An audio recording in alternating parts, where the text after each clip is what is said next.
Tapi itu memang lebih menarik. Tapi yuk kita mulai. Ya, assalamualaikum warahmatullahi wabarakatuh, guys. Di hari ini kita udah lama banget nih Kak. Kita mau janjiannya. Tapi memang qadarullah lah ya. Kan kadang-kadang udah janji tapi lupa gitu kan. Iya. Habis itu udah manusiawi. Dan akhirnya hari ini kita bisa jadi buat podcast bareng Kak. Perkenalkan dulu Kak.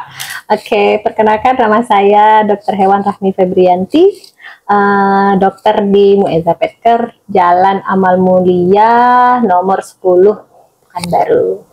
Berarti sekarang kakak ini kesibukannya jadi dokter hewan. Iya, betul. Dokter hewan sekaligus bisnis. Amin. Iya kan. Pertanyaan pertama, apa yang menarik dari bisnis pet shop ini? Yang paling menarik. Apa yang membuat kakak menarik jadi bisnis pet shop ini? Kan kalau menurut aku ini agak ribet ya, dan orang juga kayaknya kadang-kadang jarang. Sebenarnya ini bukan pet shop murni ya, ini lebih ke pet care. Pet care itu dia lebih ke medisnya. Lebih ke medis, itu berkaitan dengan kesehatan ya, kesehatan hewan kesayangan. Nah, mungkin untuk orang yang belum belum begitu dekat dengan hewan kesayangan, mungkin kadang-kadang masih masih belum tahu banyak hal gitu. Padahal sebenarnya kalau orang tahu atau mereka yang udah yang menyayangi hewan atau yang punya hewan kesayangan, mereka ini adalah bagian yang mereka butuhkan. Jasa dari pet care itu adalah jasa yang mereka butuhkan dalam memelihara hewan kesayangan mereka. Begitu. Jadi kalau misalnya kakak nih disuruh pilih, lebih memilih profesi kakak itu, lebih memilih kakak atau dikenal personal brandingnya sebagai bisnis di pet care ini, seorang businesswoman di pet care atau seorang praktisi dokter hewan? Pilih. Sebagai seorang praktisi dokter hewan. Berarti lebih ke profesional ya, bukan ke bisnisnya ya? Iya. Gitu. Oke. Jadi kalau misalnya, tapi nggak menolak ya rezeki dari bisnisnya. Karena kita juga butuh cuan. Iya benar. Karena dengan sendirinya ketika kita fokus atau serius dengan profesi kita, otomatis itu bisnis akan dengan sendirinya akan datang gitu. Iya. Karena pada dasarnya dokter hewan itu melayani ya. Nah, yang kita jual yang kita berikan itu jasa. Nah, ketika orang merasa puas atau merasa nyaman ketika kita layani, maka mereka akan datang kembali. Terus ketika apalagi kalau seandainya mereka itu dengan rasa nyaman dan trust, percaya dengan kita, posisi kita itu nggak akan pindah ke lain hati bagi mereka gitu. Berarti bisa dibilang kalau misalnya bisnis ini dia konsumennya itu lebih akan jadi konsumen tetap ya Kak ya? Secara marketnya begitu? Ya begitulah, jika mereka sudah istilahnya sesuai, cocok. Sama dengan dokter gigi, dokter umum, dokter anak, kita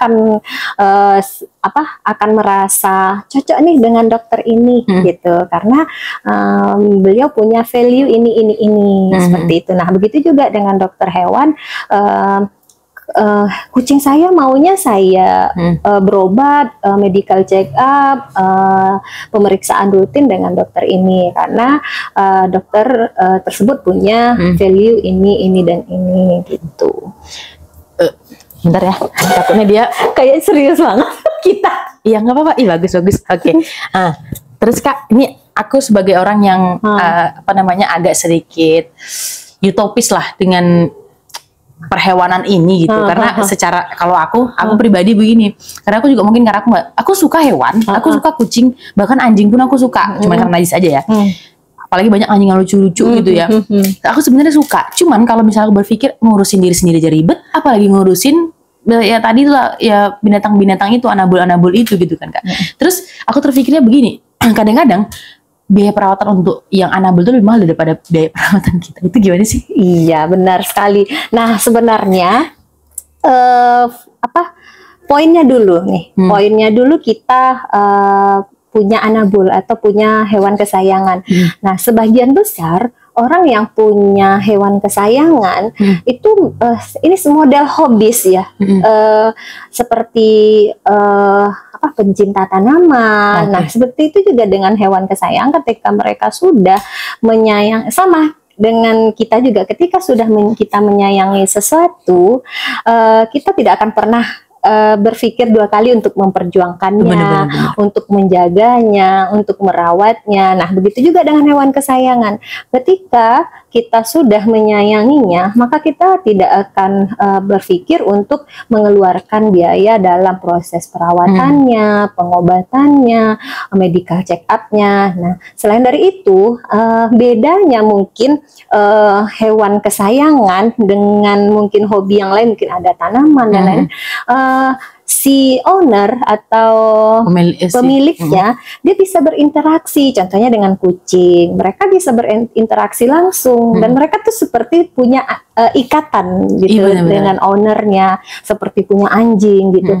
Mereka ya kadang-kadang orang akan lebih memilih pelihara hewan kesayangan daripada berhubungan, misalnya maksudnya berinteraksi dengan orang lain. Pertama, menurut mereka pertama sekali mereka tuh setia ya, setia. Yang kedua, mereka itu memberikan ini tersendiri ya, kesenangan tersendiri. Bahkan di beberapa beberapa proses menyembuhkan penyakit pada manusia, malah ada menggunakan hewan dalam proses terapi gitu.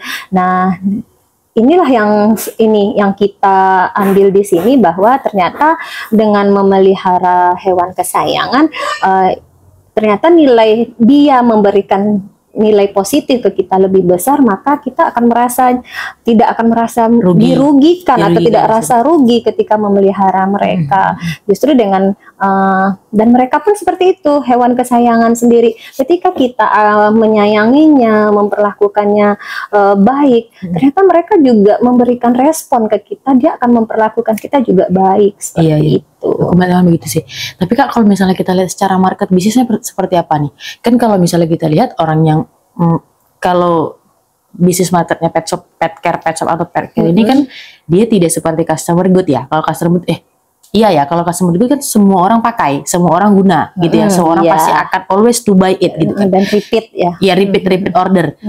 Kalau misalnya bisnis ini gimana? Kalau bisnis ini, kalau kan aku melihat kalau misalnya dari psikolog, misalnya karena orang kan nggak semuanya hobi hewan, dan mungkin bisa jadi yang hobi hewan itu pun kita lihat mungkin apakah dia akan selalu bertambah setiap tahunnya, mungkin kita nggak tahu ya. Ini aku tanya ke kakak nih, secara bisnis marketnya seperti apa? Apakah dia bertambah? Memang tadi kayak kakak bilang kayak order by order lagi gitu ya, akan jadi langganan tetap kan kalau bahasa ininya ya, akan jadi langganan tetap gitu. Tapi kalau secara perbuatan bisnisnya seperti apa kalau menurut kakak sendiri?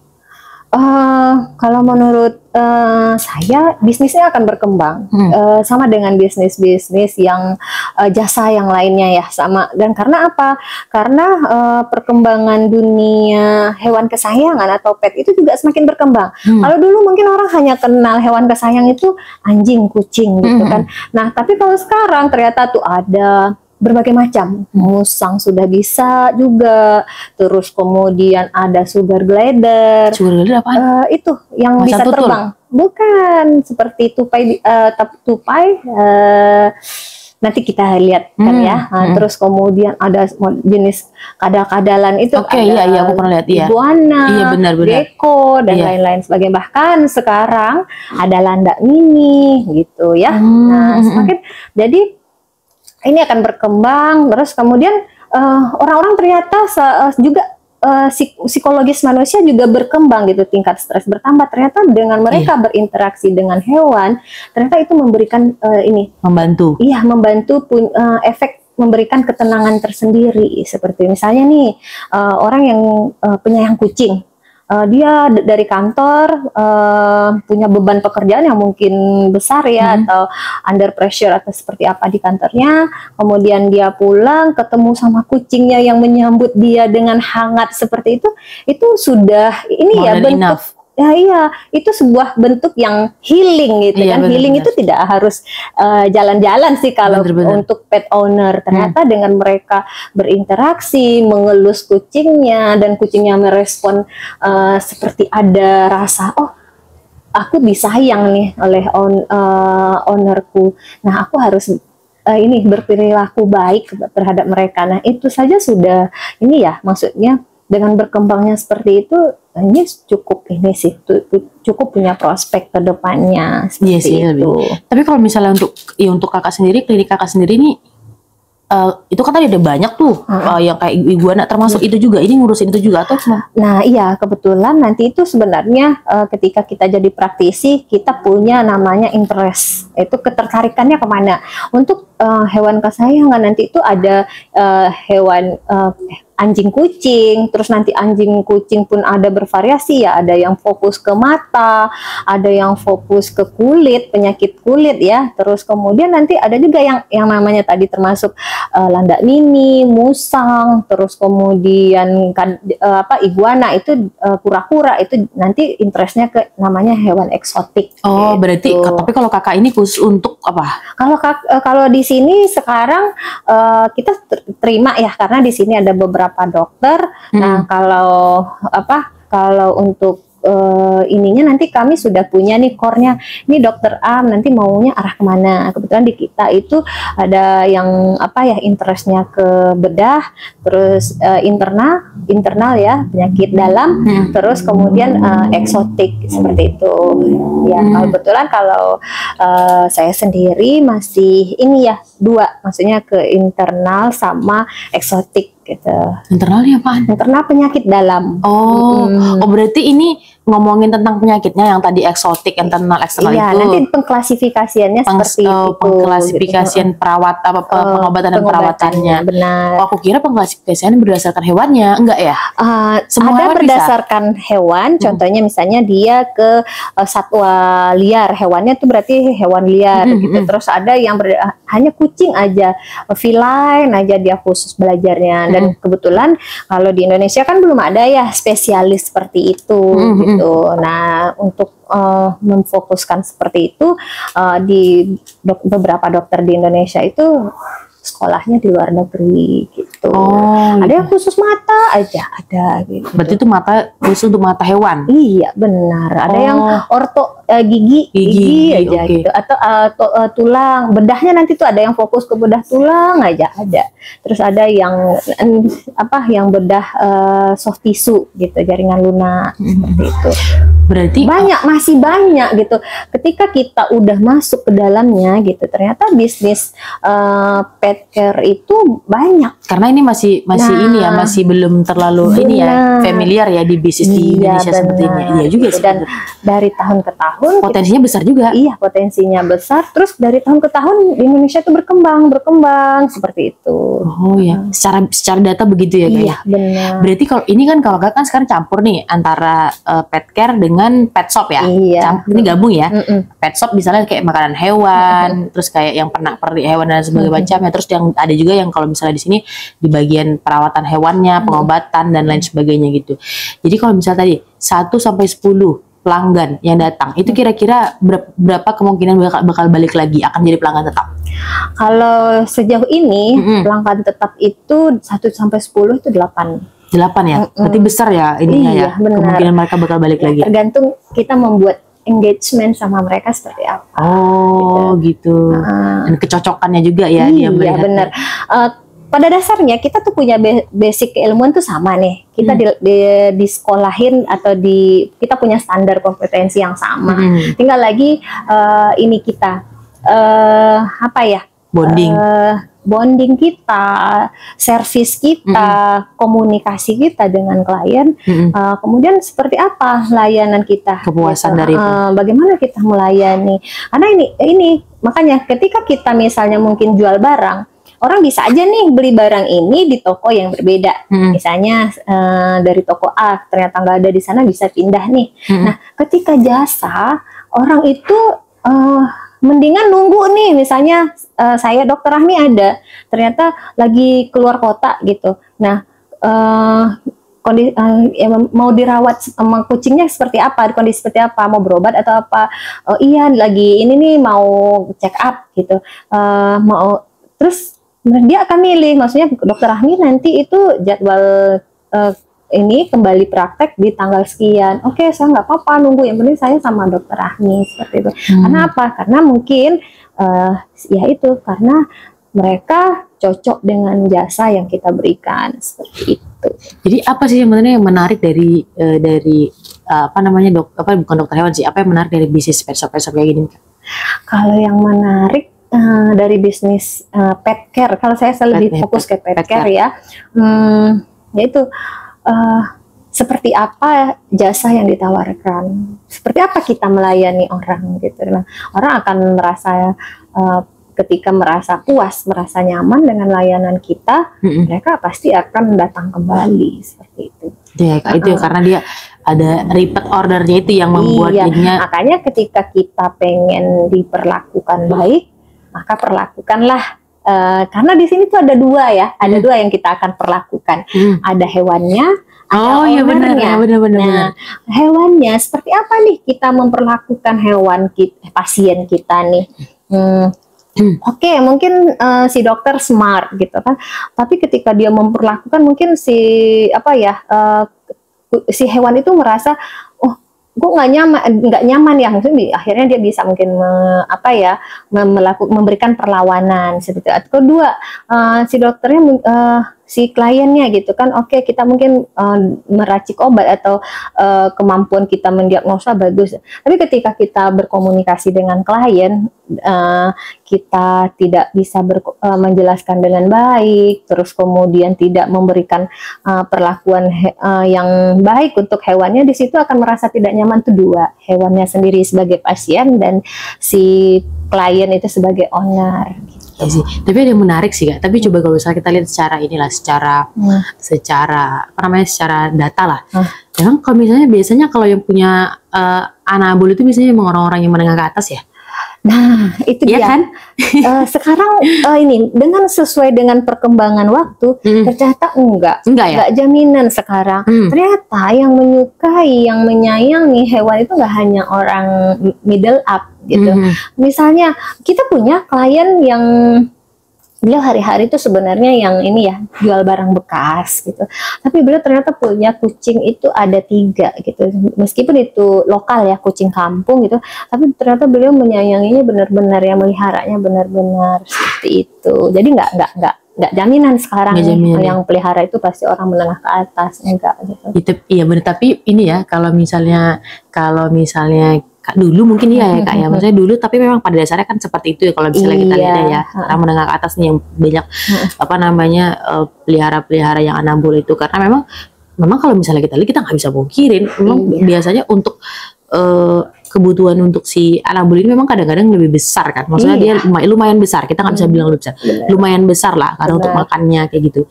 Kak boleh spill nggak berapa kira-kira untuk kebutuhan anabul yang standar aja? Contoh kayak kucing deh, kan banyak orang kucing itu apa tuh namanya? Kucing Persia. Iya kayak gitu ya, standar aja. Berapa tuh per bulannya? Per bulan? Ya kalau makanannya brand yang bagus adalah untuk semua kelengkapannya ya. Iya. 1 ke atas. 1 juta, 1 juta ya. Tuh. 1 juta guys. Jadi itu yang kucing yang itu standar ya Kak? Iya, maksudnya dengan ini ya, dia karena nanti tuh ada perawatan rutin, terus makan ada pasti. makannya nanti kita mau milih yang mana nih. Nah, tadi itu disitulah dengan berkembangnya yang menjadi pet owner. Sekarang udah ada produk-produk pakan yang sesuai dengan kantong. Ya, aku lihat, iya. Itu tinggal kita menyesuaikan.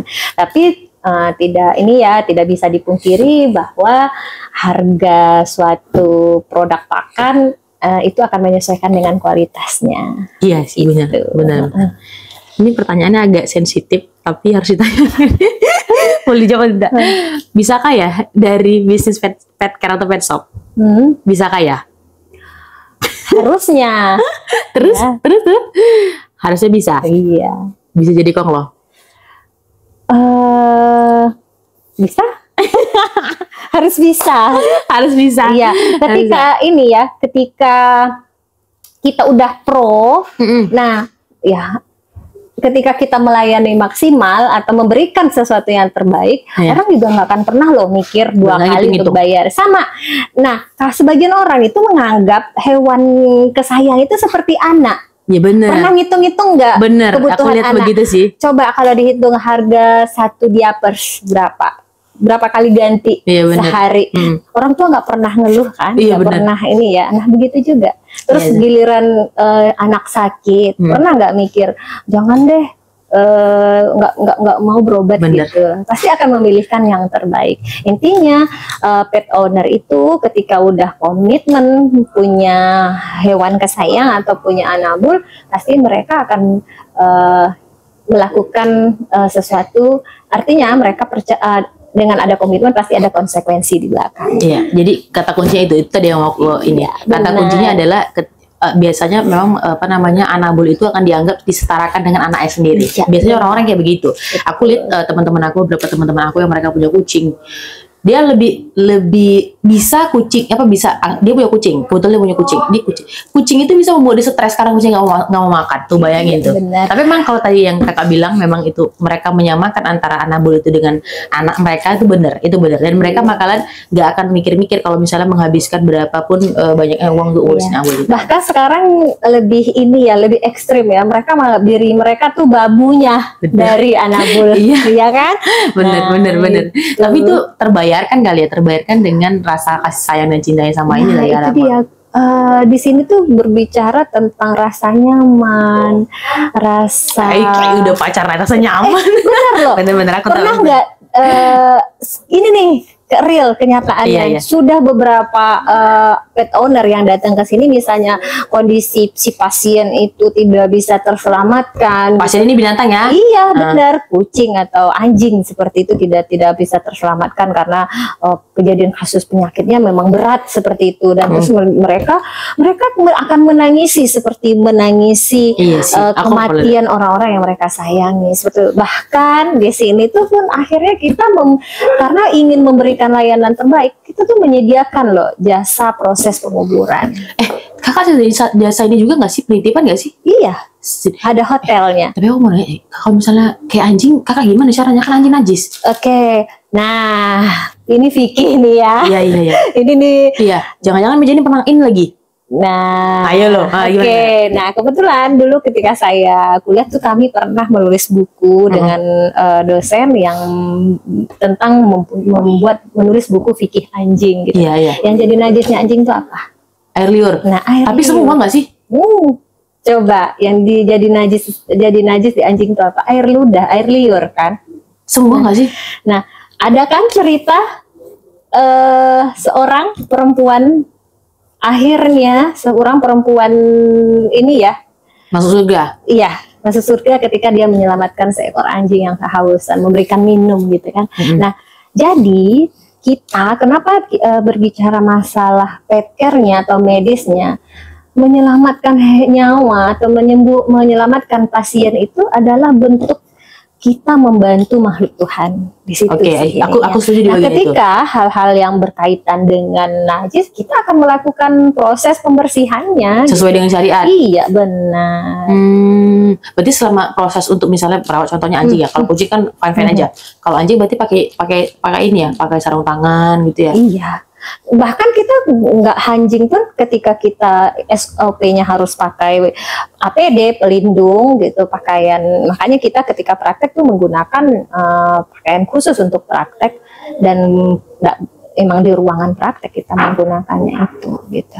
Berarti dia nggak sedia semua ruangan kalau yang khusus untuk anjing? Enggak. Kalau di sini kita punya 2 ruangan periksa seperti itu. Terus juga beda untuk ruangan perawatan kucing dengan anjing itu pun berbeda. Oh iya, kalau gitu aku setuju sih. Kalau gitu aku setuju. Soalnya kalau disamain, karena memang masih ada hilap juga. Kalau misalnya tadi kita bilang tadi ya, yang itu tadi, memang kalau menyelamatkan tuh memang aku setuju di bagian itu.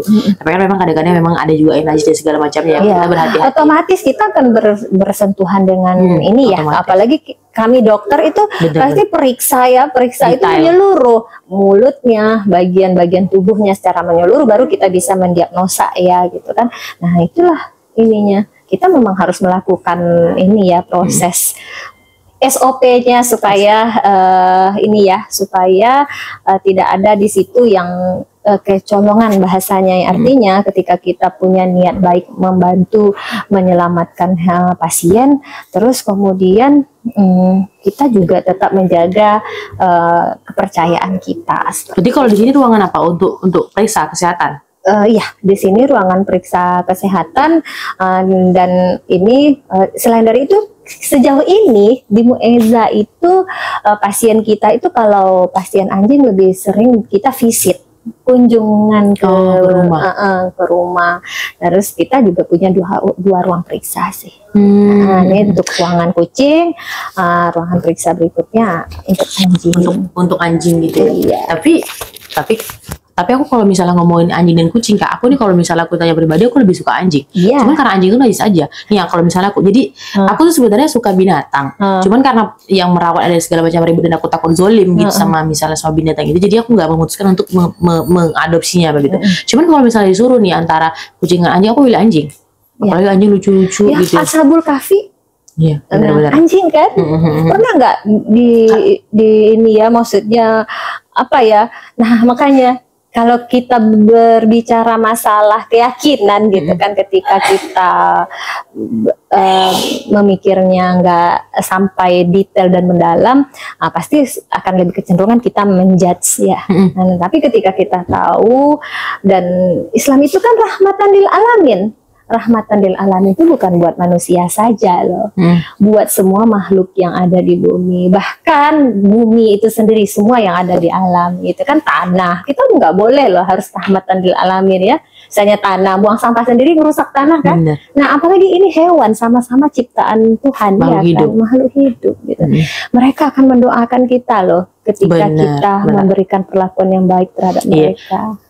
Tapi itu yang sering konsepnya mungkin sering kebalik ya. Kalau itu misalnya, dia. Kalau gitu nggak ada dokter hewan yang muslim dong, gitu ya kan. Nah, terus dan orang-orang pasti juga di dalam sejarah agama kita ini kan mentang-mentang bulan puasa ya. Sia, ngomongnya ceritanya ini ya. Nah, dalam sejarah perkembangan Islam nggak pernah kan yang namanya umat Islam itu menyiksa anjing, ya kan? Maksudnya nggak ada ya, nggak ada kan dalam sejarahnya ya kan? Justru malah diceritakan dalam, seperti ini ada seorang perempuan yang membantu menyelamatkan anjing kehausan, seperti apa setianya seekor anjing terhadap tuannya, seperti itu kan? Tapi itu kan nggak menghalangi seseorang untuk mendekatkan diri ke Tuhannya, ya kan? Tapi itu nggak menjadi pembenaran bahwa untuk orang Muslim pelihara anjing loh ya? Iya. Ada sih pembenaran untuk memelihara anjing kalau dalam kondisi tertentu. Dalam Islam itu ada untuk membenarkan memelihara anjing. Misalnya kegunaannya untuk apa? Nah, contohnya saja dengan kondisi sekarang nih, nggak jauh-jauh ya kita berbicara, misalnya ada bencana, ada sesuatu yang ini ya, yang membuat kita nggak bisa nih menemukan misalnya korban dalam proses bencana. Guna anjing pelacak kan. Dan di situ kita harus yakin bahwa apapun yang diciptakan Allah itu pasti ada manfaat. Ya, inilah dia tausiah kita singkat Ramadan ini. Saya jadi dokter ini ya. Inilah tausiah singkat kita. Iya. Jadi tapi tadi kita udah ngomong sama mana sih? Enggak, bisnis kakak apa aja? Bisnis? Selain ini, ada lagi yang lain? Enggak ada. Baru ini? Iya dong, harus dalamin ini dulu. Iya, jangan sebenarnya dulu saya tuh, saya setelah 10 tahun ini loh, vakum jadi praktisi, baru saya praktek gitu. Praktek kembali gitu. Sebenarnya saya dulu punya 10 tahun? Iya, 10 tahun. Baru saya praktek. Iya, lama. Dulu saya pernah punya usaha yang lain yang bergerak di bidang fashion, salon muslimah gitu. Nah, akhirnya ketika di 2020 saya memutuskan saya kayaknya sudah saatnya untuk mengaplikasikan atau mempraktekkan ilmu-ilmu yang saya dapat di perkuliahan dulu. Dan itu mungkin ini adalah bagian dari ikhtiar kita untuk berbagi kebaikan dari diri kita gitu kan, membantu sesama. Iya. Tapi kakak datangnya dari mana? Passion or just business? Tapi passion ya. Because you're profesional kan? Iya benar. Ya kan, profesional yang kemudian melinear ke bisnis kan? Iya, karena dulu awalnya tuh saya itu di tahun 2020 Desember 2015 masa pandemi, masih masa pandemi ya. Nah, ketika itu saya hanya pasca sakti, anak saya udah sakti 2 tahun, anak ketiga. Nah, setelah itu saya kayaknya saya pengen deh untuk praktek gitu setelah 10 tahun, dan saya hanya pengennya tuh praktek mandiri gitu, praktek aja kayak nih dokter praktek seperti itu. Nah, tapi seiring waktu dan saya nggak terima pasien rawat inap, nggak terima layanan perawatan ya. Akhirnya klien minta gitu kan, ayo dok, kami mau nitipin nih, tapi nggak mau nitipin di tempat lain, ya dokter bikin pet hotel dong. Terus dulu kalau ada pasien yang rawat inap, saya rujuk ke dokter yang punya fasilitas rawat inap gitu. Nah, tapi mereka kenapa rawat inap hewan? Iya, benar. Waduh, keren juga nih hewan ada rawat inap. Oke, lanjut Kak, terus gimana? Nah, akhirnya atas permintaan tersebuut, berarti ketika saya memberikan jasa dokter praktek, malah responnya pengennya dari pasien-pasien yang ada, pengen ada layanan layanan tambahan seperti itu. Nah, sampai akhirnya berkembang, kita bisa rawat inap, terus bisa visit atau mengunjungi pasien, terus kemudian bisa perawatan, misalnya grooming dan lain-lain sebagainya. Grooming apaan? Grooming itu seperti salon. Oh, ada juga? Ada. Wah, komplit ya. Ada makanan, ada pernak-pernik, aksesoris, terus ada untuk salon hewannya, kesehatannya. Berarti Kak sekarang nih yang klinik ini Muiza ini udah mencakup semuanya? Sudah. Untuk sejauh ini sudah, dan berharapnya ke depan makin berkembang ya, karena kita belum di sini tuh yang masih belum di tahun kedua ya, kita udah mencoba meningkatkan fasilitas.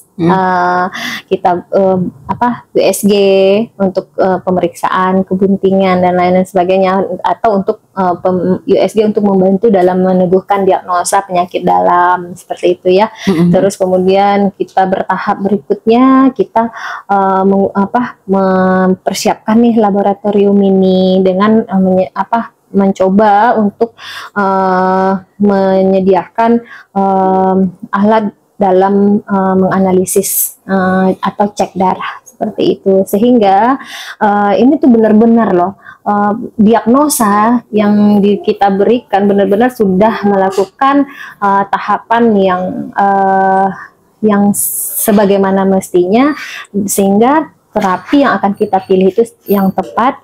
Nah, target kesembuhan itu memang sesuai harapan seperti itu. Nah, jadi ada cek darah juga loh di sini. Bahasanya klinis sekali, sehingga saya nggak mengerti gitu, diagnosa nggak ngerti. Diagnosa itu kan menentukan jenis sakit ya. Kadang-kadang kita sakit kepala gitu kan, kita bilang migrain gitu. Tahu-taunya ternyata tensinya rendah gitu kan.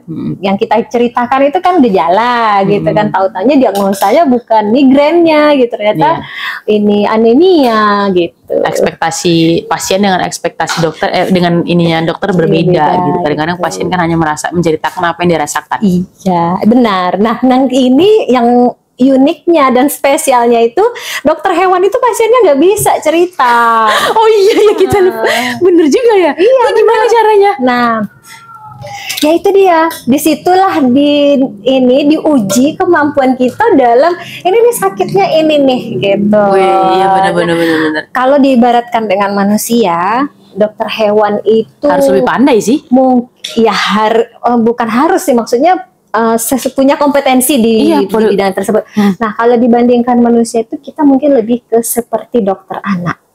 Bayi nggak bisa kan, dia cuma bisanya nangis, rewel. Terus yang sakitnya yang mana? Sakitnya itu seperti apa? Cenat-cenut kah? Berdenyut kah? Atau seperti apa ya kan? Bener. Begitu juga hewan, kita nggak bisa nanya, Cing, sakitnya apa? Bagian mana? Ya nggak bisa dia jawabnya ya kan? Nah, berarti kita benar-benar harus harus punya kompetensi yang capable di bidang itu ya. Iya, benar. Karena pasiennya juga berbeda dengan pasien. Supaya hal itu tidak ini ya, maksudnya supaya itu benar-benar tepat, maka kita butuh alat bantu ya. Makanya kita mencoba hari ke hari meningkatkan fasilitas untuk membantu kita dalam menentukan jenis penyakit serta obatnya, pemilihan pengobatan yang tepat. Ya kan nggak bisa kan bilang kan, Cing sakit apa gitu, nggak bisa kan, dan kita pun nggak bisa ngomong ngeong-ngeong gitu terus dia ngerti gitu ya kan. Ya, benar.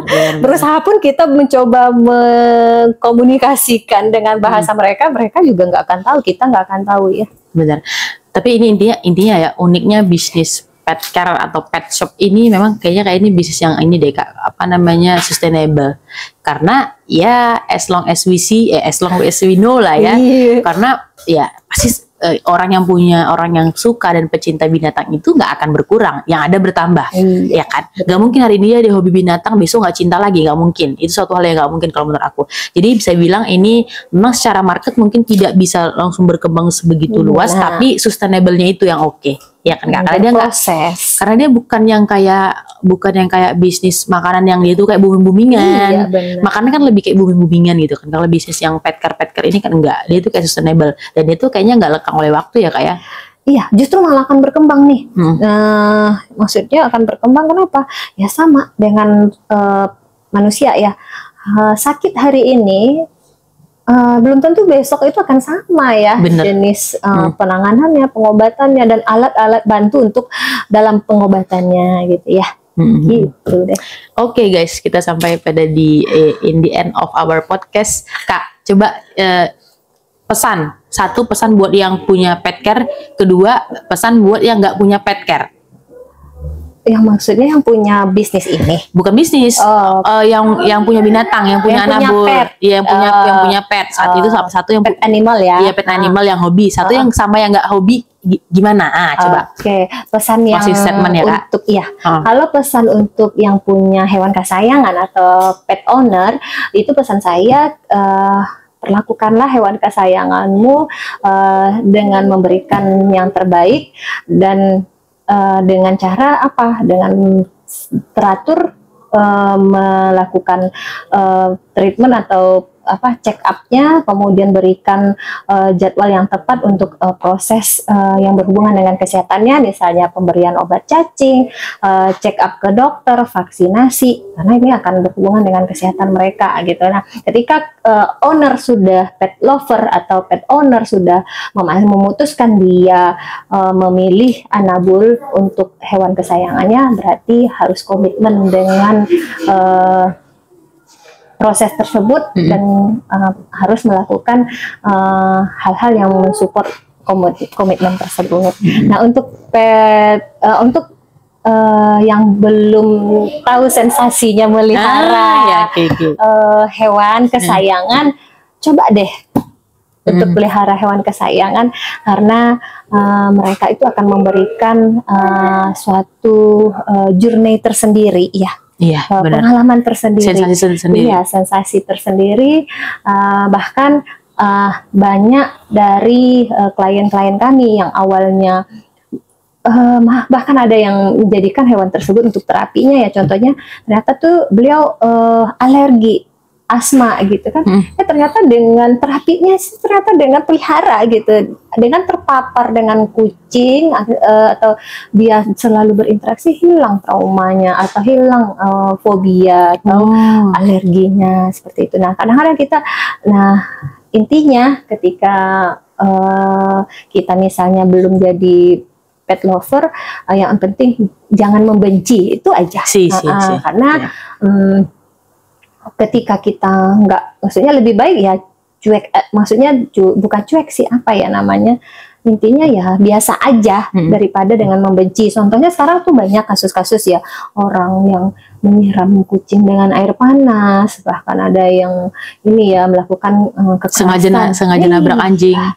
Itu dia melakukan kekerasan, karena sebenarnya mereka itu ya, kita makhluk yang lebih mulia, maka menjadilah orang yang ini ya lebih juga ininya perlakuan kita terhadap makhluk Tuhan Lebih yang lain seperti itu sih. Masya Allah, kayak tanya jawab dengan Mama Dede ya.